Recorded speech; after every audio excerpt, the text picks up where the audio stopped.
Maganda, malinis, payapa, at maraming puno, malapit sa shoreline. Ganitong beach vibes ba ang hanap mo? Ito nga yung Dolores Tropicana Resort Extension na matatagpuan dito sa Tumbler Gensa. First time ko kasing maligo dito sa Dolores Tropicana Extension. Usually kasi doon kami naliligo sa mga sikat na beach resort dito sa Gensa. Dahil nga meron na silang Dolores Tropicana Resort which is fully developed dahil meron na itong room accommodation, villas, and pool. Dito kasi sa kanilang extension, minimal lang yung development nila dito. So, Dolores Tropicana Extension offers serenity and tranquility. Relaxing at payapa ang place dahil wala masyadong tao if it's not peak season. So, tara, itutour ko na kayo. Parang sanctuary lang yung kanilang beach dahil maraming maliliit na isda. May playground din pala sila dito para sa mga bata. Meron din silang I Love Tropicana Landmark. Meron din silang mga Instagrammable places for taking photos. Meron din silang typical na tindahan dito. As for the parking lot, yes, very wide naman talaga yung kanilang parking lot. Ang lalaki ng mga puno nila dito, guys. Mas matanda pa siguro ito sa akin.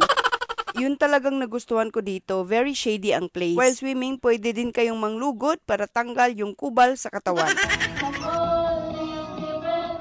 At magkantahan sa ilalim ng puno. Entrance here is 50 pesos for adult and 40 pesos for children, PWD, and senior citizen. Avail the 100 pesos discount sa cottage kung meron kayong PWD or senior citizen ID. So ano pang hinihintay nyo? Kami nakapag-beach na, kayo nagpaplano pa rin ba?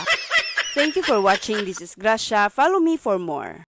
Ating balikan ang paboritong pasyalan ng mga generals 3 years ago. Sikat ang Barikot View Deck sa Mala, New Zealand na ganda.